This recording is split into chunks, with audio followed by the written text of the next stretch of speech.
Good morning friends, मैं हूं आपका दोस्त संदीप सैनी और आप देख रहे हो इंडस्ट्रियल एक्सपर्ट। दोस्तों, अगर आप इलेक्ट्रिकल इंजीनियर हो या फिर परचेज मैन हो या फिर किसी इंडस्ट्री के ओनर हो तो आपने अपनी ज़िंदगी में कभी ना कभी ट्रांसफार्मर, जनरेटर, मोटर्स या फिर सर्वो स्टेबलाइजर बाय किया होगा, क्योंकि किसी भी फैक्ट्री में, होटल में या फिर मॉल में इन्हीं प्रोडक्ट के ऊपर बहुत बड़ी अमाउंट पे करनी पड़ती है। तो ऐसा नहीं है आपने इनको एक बार परचेज किया और उसके बाद आपको ब्रेकडाउन या फिर मेंटेनेंस की रिक्वायरमेंट नहीं पड़ती। ब्रेकडाउन और मेंटेनेंस के सिवा इनकी रनिंग कॉस्ट मतलब बिजली के बिल की भी आपको बहुत बड़ी अमाउंट पे करनी पड़ती है।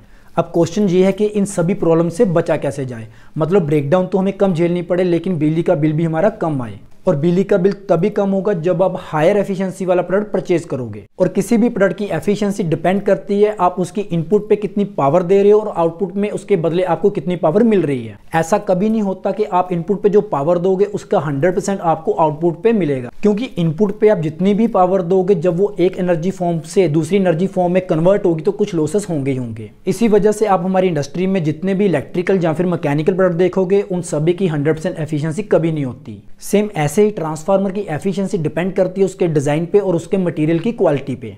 मतलब आप जितना अच्छा मटेरियल अपने ट्रांसफार्मर को बनाने के लिए यूज करोगे उसकी एफिशिएंसी उतनी ज्यादा बेहतर होती जाएगी। दोस्तों, यहाँ पे ध्यान देना, मैंने ट्रांसफार्मर की एफिशिएंसी बेहतर होने की बात की है।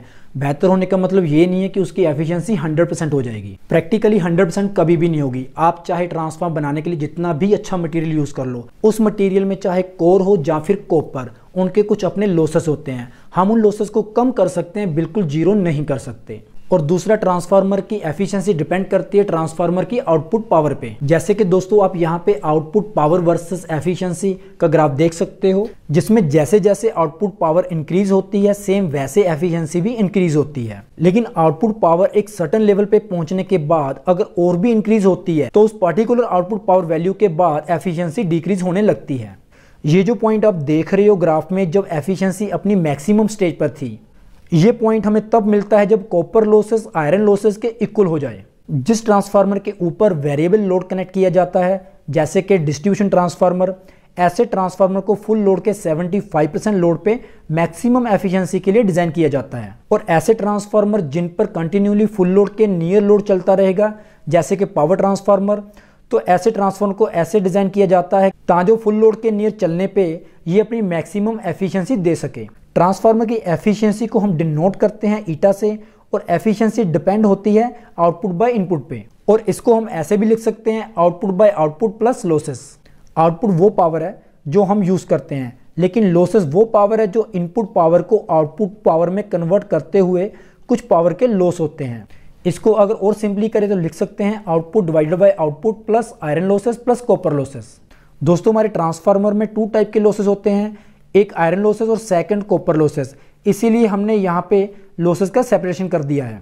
हम यहाँ पे ट्रांसफार्मर की एफिशिएंसी की बात कर रहे हैं तो ट्रांसफार्मर की आउटपुट और लॉसेस को हम लिख सकते हैं V2I2 cos phi2 divided by V2I2 cos phi2 plus iron loss plus copper loss. यहाँ पे V2 का मतलब है हमारे ट्रांसफार्मर की सेकेंडरी साइड वोल्टेज, I2 का मतलब है secondary side full load current, cos phi2 का मतलब है लोड पावर फैक्टर, PI का मतलब है आयरन लॉसेस। और आयरन लॉसेस में 2 टाइप के लॉसेस होते हैं, हिस्टैरिसीस लॉसेस और एडी करंट लॉसेस। इन दोनों के कॉम्बिनेशन को ही हम कोर लॉसेस बोलते हैं। PC का मतलब है फुल लोड कॉपर लॉसेस, जिसको हम I2² R2² भी लिख सकते हैं। और इसमें R2 का मतलब है equivalent resistance of transformer referred, मगर हम इसके बारे में किसी और वीडियो में बात करेंगे। और बहुत बार ऐसा भी होता है कि हमें ट्रांसफार्मर की एफिशिएंसी डिफरेंट लोड पे भी निकालनी पड़ती है। फॉर एग्जांपल 40% लोड, 50% लोड और 100% लोड पे भी निकालनी पड़ सकती है। तो उसके लिए हम टर्म यूज करते हैं फ्रैक्शन। जो इक्वेशन हमने यहाँ पे ट्रांसफार्मर की एफिशिएंसी निकालने के लिए यूज की थी, हम सिर्फ वहाँ पे जितने % लोड पे एफिशिएंसी निकालना चाहते हैं उसकी वैल्यू पुट कर देंगे तो इक्वेशन बनती है NX = XV2I2 cos phi2 divided by XV2I2 cos phi2 plus iron losses plus X² copper losses. अब इस इक्वेशन में आपको ये समझना होगा कि कोर लॉस के साथ फ्रैक्शन टर्म क्यों यूज नहीं किया, और सेकंड है कॉपर लॉस में फ्रैक्शन का स्क्वायर क्यों लिया। तो दोस्तों, ट्रांसफार्मर में कोर लॉस कभी भी वेरी नहीं करते, वो सेम रहते हैं, चाहे आप 50% लोड पे यूज करो ट्रांसफार्मर को, चाहे 100% लोड पे। इसीलिए हमारे कोर लॉस के साथ एक्स टर्म यूज नहीं की जाती। और कॉपर में लॉस वेरी करते हैं, मतलब जो भी फ्रैक्शन की वैल्यू होगी उसका स्क्वायर हो जाएगा। क्योंकि ट्रांसफार्मर में कोई भी मूविंग पार्ट नहीं होता, जिसके कारण उसमें ना तो कोई फ्रिक्शन होती है और ना ही विंडेज होती है। इसीलिए इसकी एफिशिएंसी बहुत हाई होती है, जिसका मतलब है ट्रांसफार्मर की एफिशिएंसी कम से कम 90% हो सकती है। ट्रांसफार्मर की आउटपुट और इनपुट की वैल्यू ऑलमोस्ट सेम होती है, जिसके कारण हम इसकी इनपुट और आउटपुट की पावर को मेजर करके इसकी एफिशिएंसी को एक्यूरेटली नहीं निकाल सकते। तो इससे बेहतर है कि ट्रांसफार्मर लॉसेस को सेपरेटली कैलकुलेट करें और फिर ट्रांसफार्मर एफिशिएंसी फॉर्मूला यूज करके ट्रांसफार्मर की एफिशिएंसी को फाइंड आउट करें। हम ट्रांसफार्मर पे नो लोड टेस्ट और शॉर्ट सर्किट टेस्ट करके आयरन लॉसेस और कॉपर लॉसेस को इजीली पता कर सकते हैं। दोस्तों, ट्रांसफार्मर की एफिशिएंसी निकालना तो बहुत आसान है, लेकिन डिस्ट्रीब्यूशन ट्रांसफार्मर का प्रैक्टिकली केस में सही एफिशिएंसी निकालना थोड़ा मुश्किल होता है, क्योंकि डिस्ट्रीब्यूशन ट्रांसफार्मर पे लोड पूरा दिन फ्लक्चुएट करता रहता है। डिस्ट्रीब्यूशन ट्रांसफार्मर 24 आवर एनर्जाइज तो रहता है, लेकिन पूरा दिन ज़्यादातर टाइम ट्रांसफार्मर पे लोड बहुत कम होता है, जिसकी वजह से आयरन लॉस तो कंटिन्यू होते रहते हैं, लेकिन कॉपर लॉस डिपेंड होते हैं लोड पे। अगर लोड वेरी करेगा तो कॉपर लॉस भी वेरी करेंगे। तो डिस्ट्रीब्यूशन ट्रांसफार्मर की प्रैक्टिकली एफिशिएंसी को जज करने के लिए हमें special type transformer efficiency method use करना पड़ता है, जिसको हम एनर्जी एफिशिएंसी या फिर ऑल डे एफिशिएंसी भी कहते हैं। 24 आवर के दौरान कितनी एनर्जी कंज्यूम होती है, उसी की बेसिस पे ऑल डे एफिशिएंसी निकाली जाती है, जिसमें हम 24 hour output energy kilowatt hour और इनपुट एनर्जी किलोवाट आवर की रेशियो को लेकर ट्रांसफार्मर की 24 आवर की एफिशिएंसी निकालते हैं। ट्रांसफार्मर की ऑल डे एफिशिएंसी पता करने के लिए हमें ट्रांसफार्मर पर कनेक्टेड लोड साइकिल का पता होना जरूरी है, लेकिन आज हम इस वीडियो में ऑल डे एफिशिएंसी की कैलकुलेशन नहीं करेंगे, इसके बारे में डिटेल वीडियो अलग से बनाएंगे। तो दोस्तों, अभी तक हमने जो भी स्टडी किया उसको और अच्छे से समझने के लिए हम एक एग्जाम्पल लेते हैं, जिसमें हमारे पास एक 500 kVA का ट्रांसफार्मर है, जिसमें आयरन लॉस 2500 वाट हैं और फुल लोड पे कॉपर लॉस 7500 वाट है और लोड पावर फैक्टर 0.8 है। अब हमें कैलकुलेट करना है transformer efficiency at full load, maximum efficiency of the transformer, output KVA corresponding to maximum efficiency, transformer efficiency at half load. दोस्तों, यहाँ पे ट्रांसफार्मर की रेटिंग हमें दी गई है 500 kVA और ट्रांसफार्मर आउटपुट पावर हमेशा वाट में या फिर किलोवाट में होती है। तो केवीए को 0.8 पावर फैक्टर से मल्टीप्लाई करके हम वाट्स की वैल्यू निकाल लेंगे 4 लाख वाट। आयरन लॉस भी हमें पता है 2500 वाट और फुल लोड पे कॉपर लॉस की वैल्यू है 7500 वाट। और सबसे पहले हम फुल लोड पे ट्रांसफार्मर की एफिशिएंसी निकालेंगे, जिसकी इक्वेशन है output power divided by output power plus iron loss plus copper loss into 100। दोस्तों, हमें यहाँ पे आउटपुट पावर की वैल्यू चाहिए, गलती से केवीए की वैल्यू मत पुट करना, वरना आपकी कैलकुलेशन गलत हो जाएगी। तो इक्वेशन में वैल्यू पुट करते हैं। आउटपुट पावर है 4 लाख वाट, आयरन लॉस 2500 वाट और कॉपर लॉस की वैल्यू है 7500 वाट। तो इस इक्वेशन को सोल्व करने पे हमें ट्रांसफार्मर की फुल लोड पे एफिशिएंसी मिलती है 97.56%। अब बात करते हैं मैक्सिमम एफिशिएंसी ऑफ ट्रांसफार्मर। दोस्तों, हमें पता है ट्रांसफार्मर की मैक्सिमम एफिशिएंसी तब होगी जब कॉपर लॉस आयरन लॉस के बराबर होंगे। तो इक्वेशन बनती है percentage maximum efficiency equal to V2 I2M cos phi divided by V2 I2M cos phi plus 2 into iron losses into 100। दोस्तों, इस इक्वेशन में I2M का मतलब है load current at maximum efficiency, मतलब जब हमारे ट्रांसफार्मर की एफिशिएंसी मैक्सिमम होगी तब हमारी आउटपुट के ऊपर लोड कितना कनेक्ट होगा। तो दोस्तों, I2M की वैल्यू हमें नहीं पता, तो इसको फाइंड आउट करने के लिए जो हम फॉर्मूला हम यूज़ करते हैं वो है I2 full load under root iron losses divided by copper losses at full load. तो दोस्तों, हम यहाँ पे परसेंटेज मैक्सिमम एफिशिएंसी वाला जो फॉर्मूला हमारा बनेगा वो है V2 इंटू, तो I2M का सब्स्टिट्यूट हम यूज़ करेंगे यहाँ पे I2 full load under root iron losses divided by copper losses on full load into cos phi divided by V2 I2 full load under root iron losses divided by copper losses at full load into cos phi plus 2 into iron losses into 100। तो इससे हम एक और equation बना सकते हैं VA rating into under root iron losses divided by copper losses on full load into cos phi divided by VA rating into under root iron losses divided by copper losses on full load into cos phi plus 2 iron losses into 100।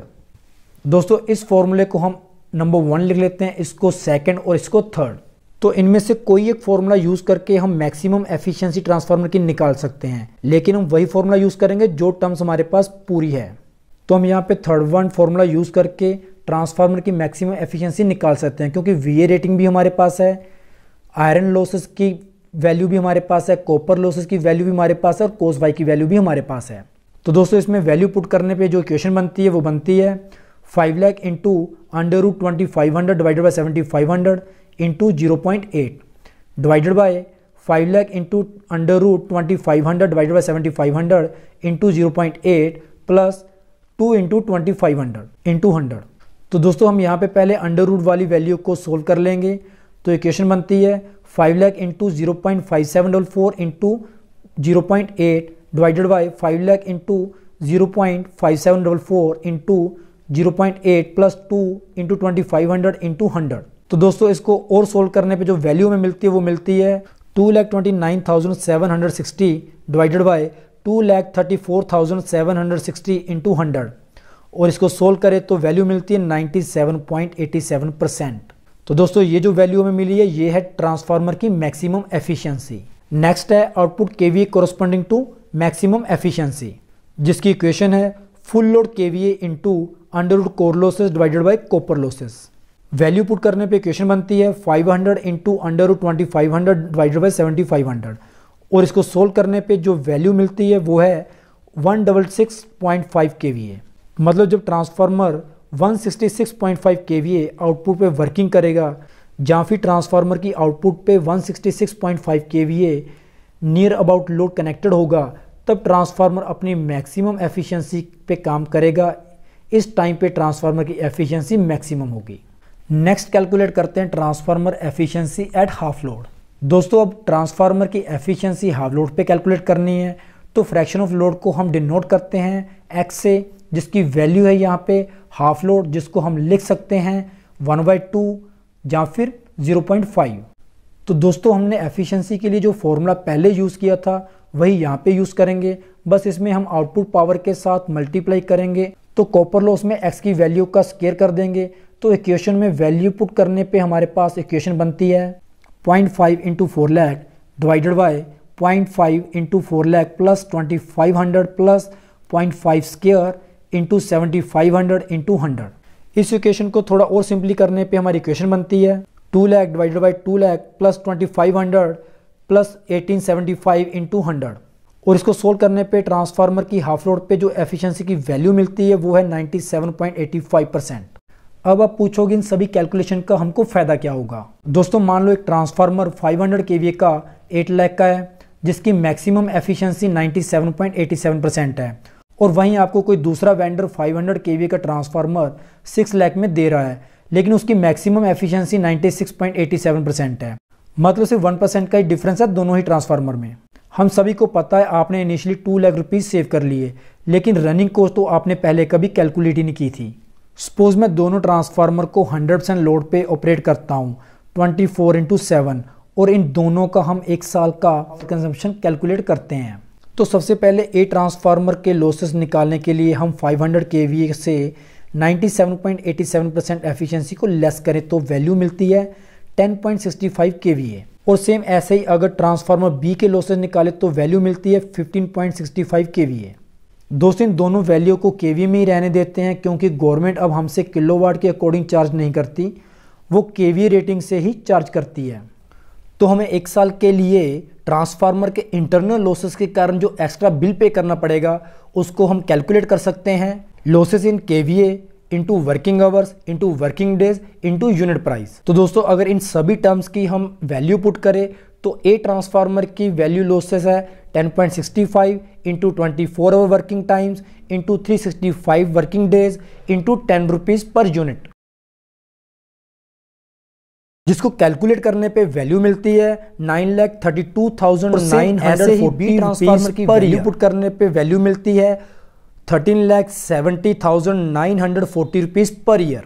दोस्तों यहाँ पे आपको एक बहुत बड़ा difference नजर आ रहा होगा। जो ट्रांसफार्मर हमने कॉस्टली बाय किया था उसके लॉसेस कम होने के कारण हमारा इलेक्ट्रिसिटी बिल एवरी मंथ दूसरे ट्रांसफार्मर से 4,38,000 रुपीज़ कम आ रहा है। मतलब अगर इसको हम कम से कम 10 साल भी यूज़ करें तो हम 43,80,000 रुपीज़ अपनी सेविंग कर सकते थे। और दोस्तों हमें पता है 43,80,000 रुपीज़ कोई छोटी अमाउंट नहीं है। इतनी अमाउंट में तो हम एक ऑडी कार भी खरीद सकते हैं। अब डिपेंड आप पे है, आपने 43,80,000 रुपीज़ सेव करने हैं या फिर शुरू में 2 लाख सेव करने हैं। तो उम्मीद है दोस्तों आपको मेरी इस वीडियो से ट्रांसफार्मर की फुल लोड पे एफिशिएंसी, ट्रांसफार्मर की maximum efficiency, transformer output KVA corresponding to maximum efficiency और ट्रांसफार्मर की हाफ लोड के ऊपर एफिशिएंसी का क्या मतलब है और इन सभी की कैलकुलेशन कैसे होती है के बारे में पूरी जानकारी मिल गई होगी। और नेक्स्ट टाइम जब भी आप ट्रांसफार्मर या फिर सर्वो स्टेबलाइजर परचेज करना चाहोगे तो अपने वेंडर से ये सारे क्वेश्चन जरूर पूछोगे। अगर आपको मेरी वीडियो अच्छी लगती है प्लीज लाइक एंड शेयर कीजिए और मेरी नई वीडियो का नोटिफिकेशन पाने के लिए प्लीज मेरे चैनल को सब्सक्राइब कीजिए। Thank you.